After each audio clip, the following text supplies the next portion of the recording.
je pense qu'on va leur apprendre à compter à ces gens-là. Mais lorsque vous avez une salle où vous avez 45 conseillers communaux qui sont présents, qu'il y a un décompte et que la presse est témoin, c'est-à-dire que ce décompte est filmé, qu'on arrive à 20, 21, 22 et 23, ça veut dire que l'homme qui a réuni ces suffrages-là a gagné l'élection. Point final. La seule chose que nous accepterions de la part de Monsieur le ministre, qui n'a, je le répète, à vos téléspectateurs, aucune compétence pour annuler une élection. C'est au tribunal d'instance de le faire. Bref, la seule chose que nous accepterons, c'est l'installation, ou plutôt la continuité du vote en faveur des vice-présidents. Ça, nous sommes prêts à y aller. Donc pour vous, Kalemodou, il est devenu maire, un point, c'est tout, ce n'est plus discutable. Il n'y a même pas de discussion pour nous là-dessus. C'est-à-dire que ce n'est même pas envisageable. Mais c'est pas au-delà. S'il a été élu une fois, il peut être élu, non? Au-delà. Si on reprenait la même élection. Parce que vous savez, je vais vous dire, d'ailleurs je vais vous poser la question, est-ce que vous pensez que la presse était, dans ce cas précis, le meilleur témoin, vu que la presse n'était pas dans la salle. Ils étaient à la porte. Donc, loin, ils ont quand même réussi à zoomer sur les événements.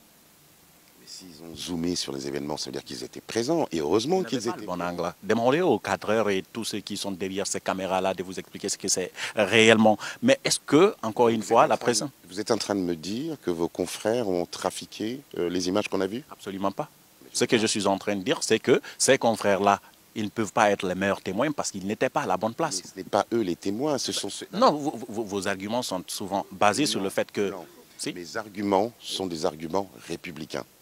Je vous dis, vous n'avez pas l'air de l'avoir compris, que j'interdis à quiconque, que ce soit un membre du RPG, de l'UFDG, du parti groupe, de qui vous voulez, de venir interrompre une élection. Attendez, ça c'est un de fait. venir interrompre une élection républicaine. Personne n'a le droit de le faire. C'est le respect dû à la République. Et c'est lui qui le fait. Et celui qui le fait doit être châtié et jugé. À titre personnel, n'est-ce pas? Non, tout seul. Non, pourquoi vous... Oui. Non, je vous l'ai dit, je ne me permettrai moi jamais de le faire parce que je représente quelque chose dans ce pays. Je dois donner l'exemple. Cet homme a été, je pense, conseiller municipal, il a été inscrit sur la ligne du RPG, il représente un parti politique. Il n'est pas là, je vous signale que les invitations, les gens qui étaient dans la salle étaient invités. Donc c'est qu'il avait un rôle à jouer dans cette salle. Et lorsqu'on représente un rôle, lorsqu'on a un rôle à jouer, on ne se comporte pas comme un sagouin. Et c'est ce qu'il a fait. Je veux dire, c'est inacceptable. Mais imaginez-vous la violence de ce que c'est, parce qu'il n'y a pas que la violence physique dans la vie, de la violence pour quelqu'un comme moi, de voir un individu, quel qu'il soit, venir déchirer des bulletins de vote. Il n'y a aucun problème, nous sommes d'accord sur ce fait. Ces gens-là se sont arrogés le droit de n'avoir aucun respect pour l'acte, pour les bulletins de nos concitoyens. Et ça, je ne peux pas l'accepter. Le problème, c'est que moi, je pense qu'il devrait être sanctionné à titre individuel. Vous ne pouvez pas sanctionner tout le parti et surtout tout le processus à cause d'un homme. Vous ne pouvez pas être catégorique. Est-ce que c'est normal que vous soyez catégorique sur le fait? Mais allez dire ça, monsieur le ministre. Qui vous a parlé de sanctionner tout un... Nous, on ne sanctionne pas. On dit... Vous dites qu'on ne peut plus reprendre... On dit qu'on ne crachera plus sur la République. Ça, c'est un fait. On dit que dans ce pays, les magouilles électorales sont finies. Le RPG a été laminé à Conakry. Ils n'ont pas obtenu une seule mairie. Nous sommes tout à fait d'accord. Et vous voudriez que nous soyons complices de cette forfaiture républicaine. Non, ce que je suis en train de dire, c'est que le processus... Et que nous laissions le RPG s'approprier ce qu'il n'a pas obtenu dans les urnes. Non, ça c'est impossible. On ne le fera jamais. Voilà ce que je suis en train de dire. Je dis tout simplement que vu que le processus n'est pas arrivé à bout, donc une reprise pourrait s'imposer. Mais la faute à qui? La faute à un individu qui doit être... La faute à un individu qui a reçu une carte d'invitation parce qu'il est membre d'un parti politique. Voilà la réalité des faits. Vous pouvez après la travestir comme vous voulez. Non, moi, je ne travestis pas. Alors moi, je vous dis, la faute à qui?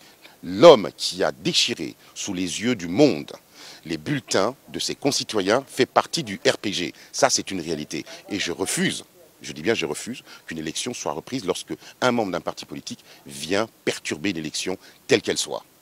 Vous savez, est-ce que d'abord vous avez qualité à prononcer cela? À dire que parce que c'est membre d'un parti politique qui a perturbé les élections, du coup, le parti sera sanctionné. Vous portez plainte et la justice constate le fait. Vous travestissez mes propos. J'ai envie de comprendre, vous voyez, c'est pourquoi j'ai repris. D'accord? J'ai dit, je me répète, qu'un membre du RPG est venu cracher sur la République en déchirant les bulletins de nos concitoyens. Ça, c'est inacceptable. Très bien. Donc à partir du moment où il l'a fait, nous considérons que cette élection a été perturbée par un membre du RPG. Donc c'est de leur faute. Nous ne reprendrons pas cette élection puisque, en plus, vos confrères ont eu l'idée absolument géniale de zoomer, comme vous dites, et de comptabiliser avec tout le monde. Le monde l'a vu. Nous sommes, si cela était le cas, ça veut dire que nous serions la risée du monde. Et je refuse que mon pays soit la risée du monde.